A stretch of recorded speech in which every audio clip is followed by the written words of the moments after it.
जिस तरह से घुटना टेके हैं तो क्या ऐसा लगता है कि पूरे राजभर समुदाय को जलील होना पड़ा है? काहे नहीं जलूल हुआ? कारण हो सकता है। कारण यही हो सकता है। देखिए, जब आदमी कह रहे हैं ना कि जब आप समाज को, पहले इनकी पार्टी जाति की थी, राजभर जाति के नाम से जानी जाती थी, अब इनकी पार्टी जो है कि परिवारवादी पार्टी है।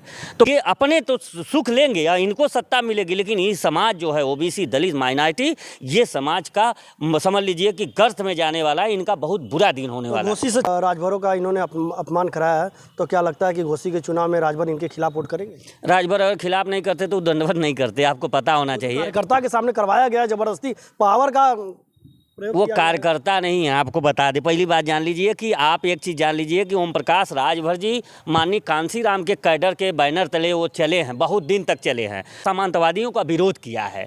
तो उस विरोध का बदला ये भी बोले हैं, ये भी जब रहते हैं कहा कि हमको राम नहीं चाहिए, हमको अम्बेडकर चाहिए, हमको संविधान चाहिए। अब इनको राम चाहिए, अब इनको राम चाहिए, संविधान अम्बेडकर भाड़ में गए तो अब राम के लिए आए हैं, तो राम के लिए आए तो राम का जो फर्ज है राम राज्य में वो कर रहे हैं। नमस्कार, मैं मनीष कुमार, आप देख रहे हैं एक खबर भारत। अब हमारे हिंदुस्तान की राजनीति लगातार बदल रही है और राजनीति में लगातार बेइज्जत होना भी बहुत आसान बात है। अब हम सीधे ले चलते हैं खबरों की तरफ। दरअसल मामला यह है कि ओम प्रकाश राजभर के बेटे अरविंद राजभर घोसी में घुटनों के बल बैठकर माफ़ी मांगे थे भारतीय जनता पार्टी के कार्यकर्ताओं से। और सबसे बड़ी बात यह है कि उत्तर प्रदेश में उप मुख्यमंत्री ब्रिजेश पाठक जी ने यह कारनामा किया है। अभी बातचीत करने के लिए हमारे साथ जुड़ चुके हैं महेंद्र राजभर जी। इनसे बात करते हैं कि आखिरकार पूरे मामले को किस तरह देखते हैं। कि जिस तरह से ओम प्रकाश राजभर के बेटे अरविंद राजभर में कहीं ना कहीं राजनीति दबाव में आकर या तंत्र का प्रभाव के दम पर घुटने टेक कर माफ़ी मांगे हैं, तो इसको आप किस तरह से देखते हैं? देखिए, उन्होंने वो खुद घुटने नहीं टेके, उन्होंने पूरे समाज को पंगु बना दिया। वहाँ घुटना टेकने का मतलब एक जो कहा जाए पूर्वांचल का एक जनाधार वाली पार्टी है, जो लेकर समाज को लेकर आज उनके पास जनाधार नहीं होती तो न समाजवादी गठबंधन करता, न सपा, न भाजपा गठबंधन करता, न कांग्रेस, न तमाम पार्टियां जो है कोई गठबंधन नहीं करती। उस जनाधार को देखते हुए इन्होंने जो कारनामा किया, जो आप लोग देखिए, ये कहा गया है कि जो बोएंगे वही काटेंगे। कहावत है कि जैसी करनी वैसा फल, आज नहीं तो निश्चय कल। इन्होंने जो उलूल जुलूल का बयान, देखिए आप समाजवादी, जब ये भाजपा में रहे तो कहे कि राजभरों से कहे कि जो समाजवादी को वोट देगा वो अपनी माँ बहन से घाट करेगा। और इन्होंने 2022 में समाजवादी से गठबंधन किए और राजभर वोट दिए तो वहाँ भी राजभर समाज अपने माँ बहन से घाट किया। जब वहाँ से गए समाजवादी में गए, उसके बाद यहाँ आए तो भाई योगी जी को पहुँचा रहे थे ट्रेनिंग देने, भीख मांगने की ट्रेनिंग देने, और अमित शाह मोदी जी को पहुंचा रहे थे वहाँ गुजरात, तो वहाँ पहुंचा रहे थे, बोले अगर नहीं पहुंचा दिए तो असल माँ बाप का बेटा नहीं। और उसी तरह घोसी के उपचुनाव में दारा सिंह चौहान जब चुनाव लड़ रहे थे, वहाँ सुधाकर सिंह विपक्ष के थे जो इंडिया गठबंधन के, वहाँ कहे कि अगर अखिलेश जी को सैफ ही नहीं पहुँचा दिया तो असल माँ बाप के बेटे नहीं। अब आप इतना ही जान लीजिए कि जो अपने माँ बाप को भी कटघरे में खड़ा कर दे वो कैसा नेता। एक कहावत है ना कि जो ना हुआ अपने माँ बाप का वो क्या होगा हम आपका। तो ये आदमी राजनीति का स्तर इतना राजनीति में गिर जा रहे हैं कि ये समाज उम्मीद नहीं किया था। आपको इतिहास राजभर समाज के बारे में बता दें कि राजभर समाज में महाराजा सुहेलदेव ने शहीद होने का, हंसते हंसते शहीद हो गए, आक्रांताओं से लड़े। यहाँ जितनी भी आप देखे होंगे कि देश में वो वही एक ऐसे थे जो कहा गया है, हम लोगों को बहुत जानकारी तो नहीं है लेकिन इतना जानते हैं कि इस देश के हिंदू धर्म के लिए कहना चाहते हैं कि महाराजा सुहेलदेव ने कभी नहीं झुका था, यही कहना चाहता था। आप चाहते हैं आप उन्हीं के वंश हैं? जी, हम उन्हीं के वंश हैं, हमारे वंश में उन्हीं का खून है। क्योंकि हम ये नहीं कहते हम राजा हैं, हम उनके वंश हैं, तो उन्हीं के वंश अगर मेरे खून को, मतलब महाराजा सुहेलदेव के खून को इन्होंने पानी बनाकर वहाँ जाके घुटने टेके नतमस्तक हुए। अच्छा, जिस तरह से इनको सीट मिला है, कहीं ना कहीं हो सकता है ओम प्रकाश राजभर जी की मजबूत पैरवी रहा हो, तो जिस तरह से घुटना टेके हैं, तो क्या ऐसा लगता है कि पूरे राजभर समुदाय को जलील होना पड़ा है?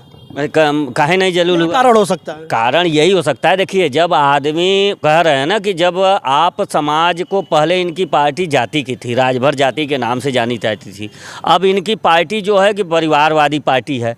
तो परिवारवादी पार्टी है, राजभर समाज 2002 से इनके साथ संघर्ष कर रहा है, झंडा और डंडा लेके ढो रहा है। जब वो देखते देखते रह गया कि एक जागो राजभर जागो जो हक अधिकार की बात रोड से लेके कोर्ट तक, दिल्ली, लखनऊ, इलाहाबाद, बनारस, बलिया, देवरिया, कुशीनगर, सिद्धार्थनगर, महाराजगंज, बहराइच, बस्ती, श्रावस्ती, तमाम जगह हम लोग चल रहे हैं। तो लोगों को लगा कि नहीं, ये लड़ाई जागो राजभर जागो हक अधिकार की लड़ रही है, और ये इनकी लड़ाई अपने परिवार के अधिकार के लिए लड़ रहे हैं, अपने परिवार को सेटल करने के लिए लड़ रहे हैं, हम लोग समाज को सेटल करने के लिए लड़ रहे हैं। सूत्र बता रहे हैं कि जिस तरह से योगी जी को, मोदी जी को, अमित शाह को इन्होंने अनाप शनाप इनको लेकर बयान दिया, योगी जी को भीख मांगने की ट्रेनिंग दी जाएगी, वहाँ पर भेजेंगे, इन दोनों को गुजरात भेजेंगे। तो जब सपा में थे तो इस तरह का बयान देते थे, जब भाजपा में तो अखिलेश यादव को जो है सफाई भेजने लगे। तो क्या ऐसा नहीं लगता है कि इस तरह के बातों का जो है प्रभाव मिला और अरविंद राजभर को इस तरह से जलील किए हैं जानबूझ के पार्टी ने? वही तो हुआ जा, देखिए बदला लिया जा रहा है, ये इनको समझ में नहीं आया। सोच रहे हैं कि हमारे बेटे को वहाँ पहुँचाने के लिए, ये कहे ना कि ये इतना गिर गए हैं राजनीति में कि उस बदले को ये समझ नहीं रहे हैं।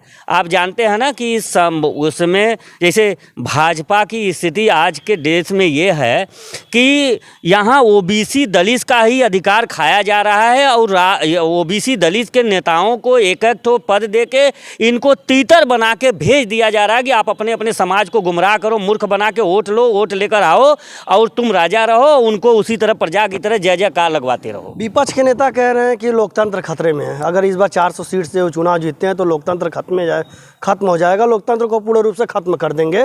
तो दूसरी तरफ जिस तरह से आरोप लग रहा है कि विपक्ष को और दलित को ये कहीं ना कहीं दबाने का प्रयास कर रहा है, इसी कारण ओम प्रकाश राजभर के बेटे, मंत्री ओम प्रकाश राजभर के बेटे अरविंद राजभर जो पूर्व मंत्री रह चुके, उनको इस तरह से जलील होना पड़ा, और इसका प्रभाव एक विशेष समुदाय को पड़ेगा, मतलब आपकी जाति को।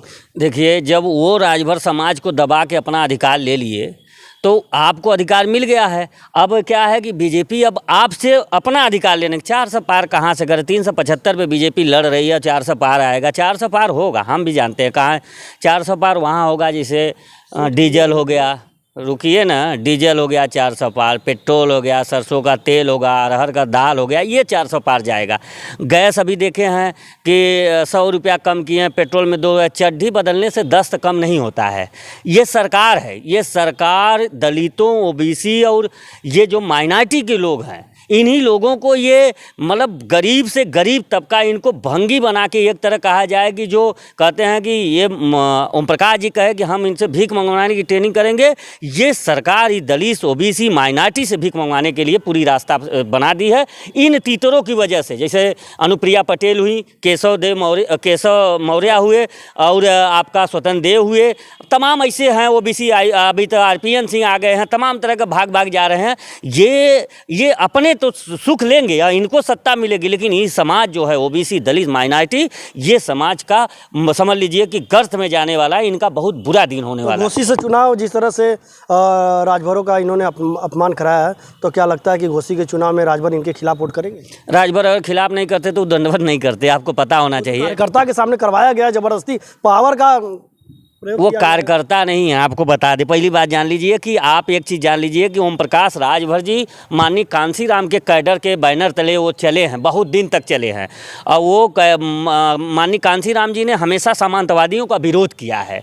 तो उस विरोध का बदला ये भी बोले हैं, ये भी जब रहते हैं कहा कि हमको राम नहीं चाहिए, हमको अम्बेडकर चाहिए, हमको संविधान चाहिए। अब इनको राम चाहिए, अब इनको राम चाहिए, संविधान अम्बेडकर भाड़ में गए, तो अब राम के लिए आए हैं, तो राम के लिए आए तो राम का जो फर्ज है राम राज्य में वो कर रहे हैं।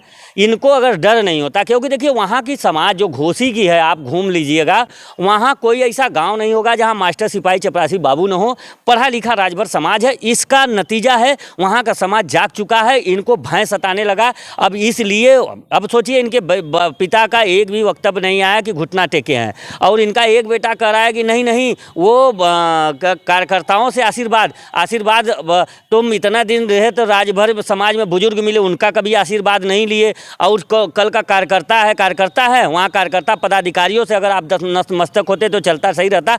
आप उन कार्यकर्ताओं से लिए जिनको आपने गाली दिया, आप माफ़ी भी मांग लिए हो, फिर भी आपको वहाँ का भाजपा के कार्यकर्ता वोट नहीं देंगे। अभी जिस तरह से अरविंद राजभर ने घुटना टेक कर माफ़ी मांगा है और उप मुख्यमंत्री ब्रिजेश पाठक के नेतृत्व में, अब ये देखना दिलचस्प होगा क्या भारतीय जनता पार्टी के नेताओं से और जिस तरह से अरविंद राजभर का अपमान हुआ है उसे देखते हुए राजभर समुदाय अरविंद राजभर के खिलाफ वोट करती है या फिर से इनको अपना नेता चुनती है। मिलते अगले खबर के साथ, तब तक के लिए नमस्कार, धन्यवाद।